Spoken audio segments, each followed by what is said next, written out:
I'm here on Miss Gil. She set for a bond today, and Is she in so custody? she is. Yes, Your Honor. And she has one pending felony, but she already has she's out on a bond for that one already.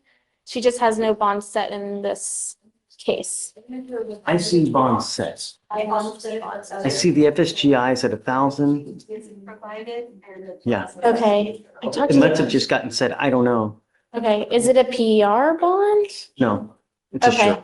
Okay, then if we could review it today, is that possible? Absolutely. Do Okay. you mind, Deputy, that you going? Do you need a translator? No. Do you mind me bringing up Miss Gill? All right. Good morning, Miss Gill. Good morning, Your Honor. I wanted to bring you out because we're talking about you, and it's only fair that you get to hear what's transpiring since these are your cases. Yes, sir. I want you to know. Hold up failure to stop and give information is no small charge. In Texas, this can escalate quickly from a traffic offense to a felony if the damage is significant. And here, we're about to hear how a simple collision turned into a full-on legal storm. Question for you: should running because you're hungry ever hold up in court? I don't know anything about your case. All I know is that you've now, as of 3/26, yesterday, you picked up a failure to stop and give information. What happened? Or, well, hold on. You have the right to remain silent. Anything you say can or will be used against you. Okay, good. On March 25th, 2025, officers were dispatched to 15357 Wallaceville Road in Harris County, Texas, regarding an FHDI call. Upon arrival, the officer spoke with the complainant, who stated that she followed the defendant after the defendant's vehicle hit her twice and failed to stop and give information. The complainant stated that she was driving southbound on the East Sam Houston Parkway, and the defendant failed to drive in her lane and sideswiped her, causing the vehicle damage to the right side panel of the defendant's vehicle. The complainant stated that she blew her horn several times for the defendant to stop, and the defendant refused. The complainant followed for approximately 3 miles to 15242 Wallaceville Road, and the complainant and the defendant exited their vehicle, and the complainant told the defendant that she hit her vehicle and needed insurance information. The defendant then told the complainant no, and that she was getting something to eat. The defendant went inside the business, exited, and then entered her vehicle and attempted to drive away. The complainant blew her horn several times to get the defendant to stop and told her the police were coming, but the defendant ignored the complainant. The defendant then began to put her vehicle in reverse and proceed backwards, hitting the complainant's vehicle a second time. The So complainant. are you telling me that now it was intentional? Whoa, did you catch that? The defendant just said she didn't stop because she was hungry and colored. That's a jaw-dropper moment. The courtroom got tense real fast. What do you think? Is she raising a legitimate issue about bias, or just deflecting from her actions? The complainant moved her vehicle to avoid being hit and followed the defendant. The complainant flagged the police down to identify the defendant as the person who struck her vehicle. The estimated damage from the complainant was around $4,000, and the defendant stated she didn't stop because she was hungry and colored. And what? Colored. Color. Yes, Your Honor. Can you look up to see if she has a valid Texas driver license? Yes. Ms. Gill, I'm going to find that there is sufficient probable cause to go forward with your case. Not only are you on a felony probation for assault of a peace officer, not only are you on felony probation for injury to a child under 15, but you pick up, after both of those, an evading arrest in a motor vehicle, and now an FSGI. I am taking away your privilege to drive. You will now be signing an affidavit with me today, promising me you're not going to drive. I don't give a rat's behind what your excuse is. If I find that you drive in violation of this affidavit, I will have a contempt. I can have a contempt hearing. I can have a contempt. After.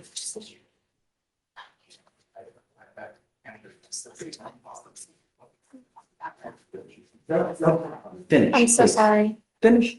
I'm a commercial driver. Really? Yes. Really? Yes. You if you do have a CDL, Sorry, that is correct. She does have a valid CDL. are held to an even higher standard because of that CDL. You now have a total of 4 open cases, one of those being this FSGI and an evading arrest in a motor vehicle. I am taking away your privilege to drive.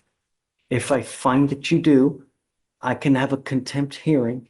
You can be facing an additional 6 months in jail and a $500 fine.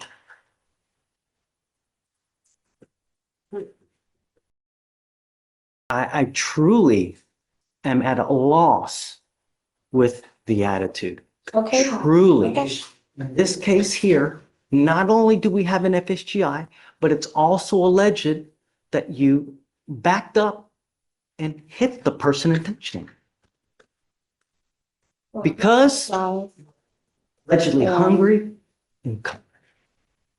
So now this is an affidavit, and I hope that you take it seriously, because if you don't, there will truly be disastrous consequences.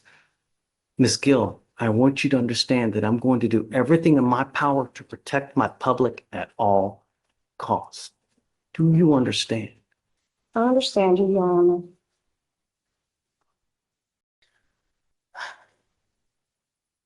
May I make argument for a PR bond, Your Honor? She's made a bond in the felony already. And even with the affidavit to not drive, I expressed to her that that was a possibility of a bond condition. I've spoken with her. She has family members who can help her get to and from court. She's a single mother of 2 children. She has lived at this address here in Houston for the past 5 years. She lives with her mother.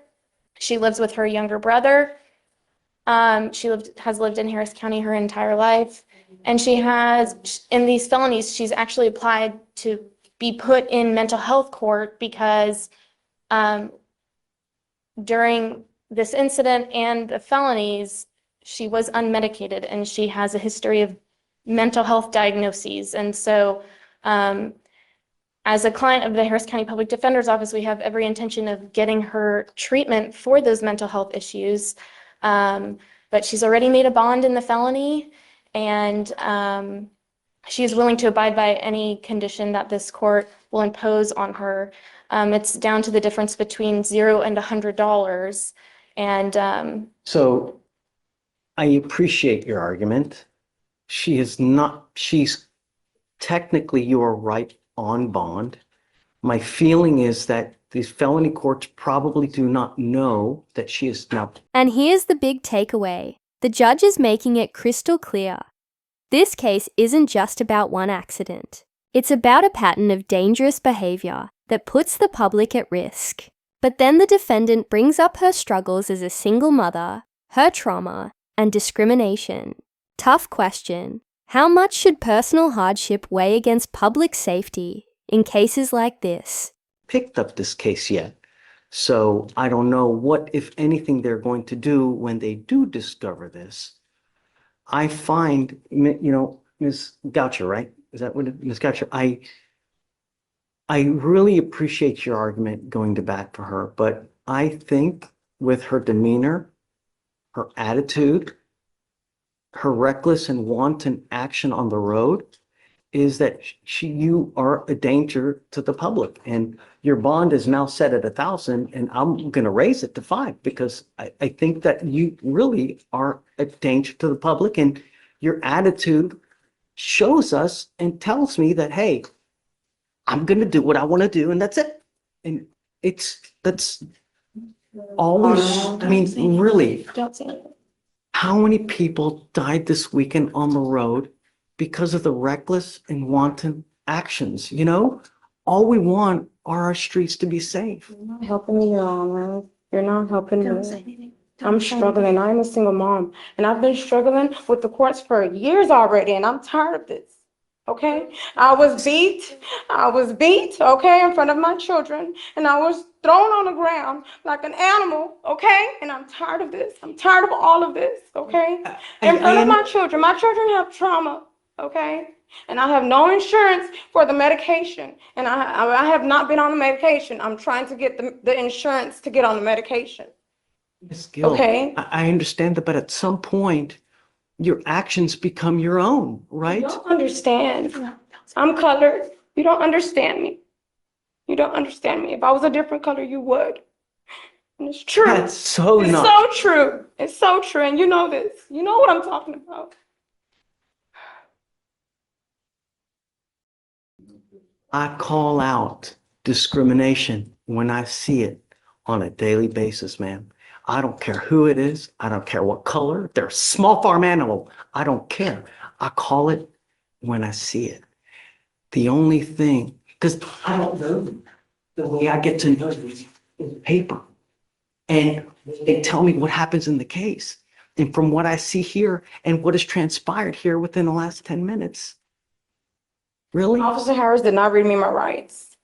Well, I will let They've been mishandling me like this for years already, okay? I have the right to tell you this.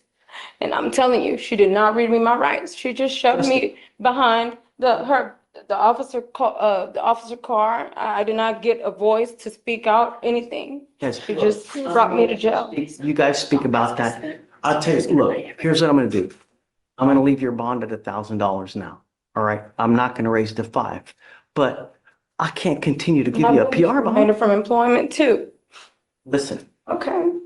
do not drive. It's the only thing I'm asking you to do. I'm a commercial driver. Don't pick up a new Yes, case sir. Yes, sir. and just, all right. Come on. Justin, I didn't